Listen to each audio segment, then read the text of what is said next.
As game resumes tomorrow, the Rockets are in a tight battle with the Thunder, despite Russell Westbrook missing the first 4 games here with the quad. He's back healthy. Reports from practice say he looks, quote, as explosive as ever.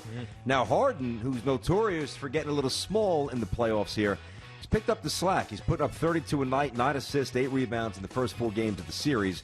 OKC's been very competitive. In or out, the Rockets will finish off the Thunder and advance to round 2. I'm going to say inbounds of this, BT, simply because the Rockets are the better team.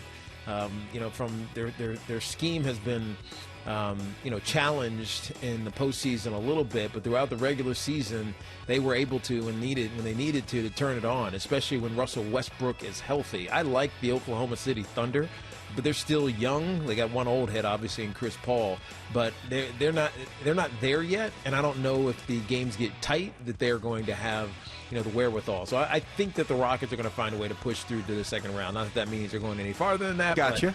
But I do think they get past OKC. I expected you to answer that. All the conversations we've had that way, the conversations we've had about the Rockets, I thought you'd say that. And you'll probably think that I'm going to go the other way. And you'd be right. Now, listen, maybe there's some anti-Rockets biases slipping in here. But I'm going to look at it this way, too. He might look explosive, right? But he only played 4 of the 8 restart games, 0 of the playoff games. So Russell Westbrook's been on ice for a little bit. And he's always been an erratic shooter. But he's also had the penchant to force. And if you have a rusty shooting Westbrook still trying to force, now it might take away from what the Rockets as a team the first 4 games without him have been. I think the Thunder have a lot of interesting pieces. The Thunder might be better coached on both sides of the ball, if you will, in totality. Matter of fact, I would say that they are in totality.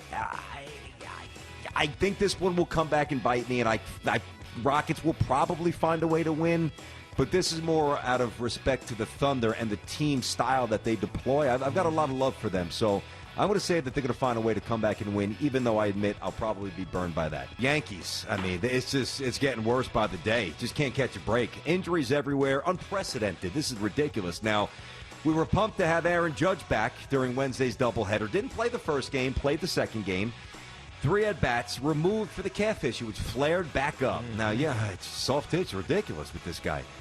GM Brian Cashman said Judge was returning to the injured list and, quote, will probably have to give him twice as long as the first time, end quote. He already missed 50 games in 2018 and 60 last year. And keep in mind, if there was no pandemic and the season started late March like it was supposed to, he would have missed 90 to 100 games. Yeah. So that is what it is. Here's the question. It is too early in his career to call him a bad sell guy. Tiki's words, in or out? No, it's not. Definitely not too early. It's out of bounds. Let's not forget, Aaron Judge is 28 years old. Yep. It feels like he's a young man in his mid 20s. He's 28. He didn't get up till he was 23. He's been in 5 years. And in those 5 years, 3 of these seasons, he's missed, almost half the year, or at least a quarter of the year. So, no, it is definitely not too early. And these soft tissue injuries are the most frustrating ones. I mean, he's lucky he's not, to fully be a bad sell guy in my count.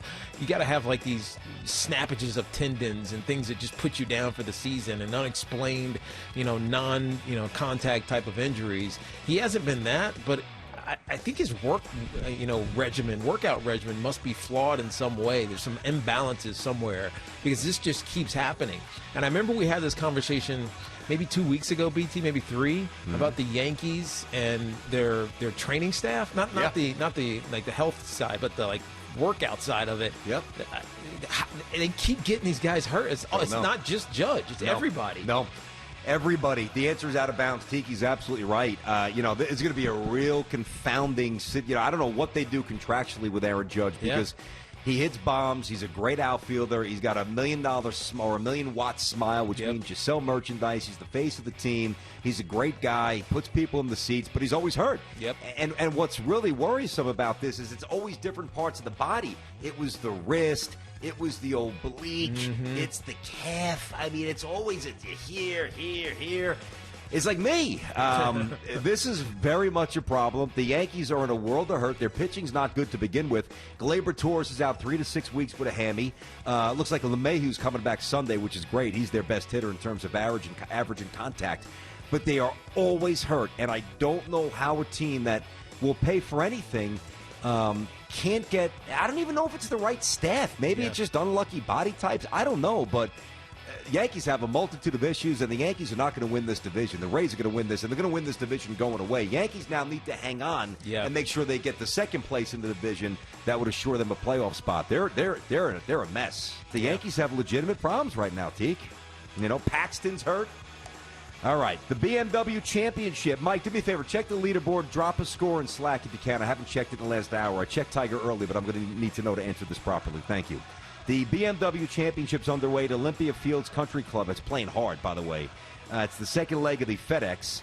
Tiger shot a disappointing 3-over yesterday. It needs a huge weekend if he wants to advance to next weekend's in the Tour Championship. Now, Tiger is currently 57th in FedEx points, and since only the top 30 players advance, Tiger would likely have to finish in the top 5 or 6 to move on.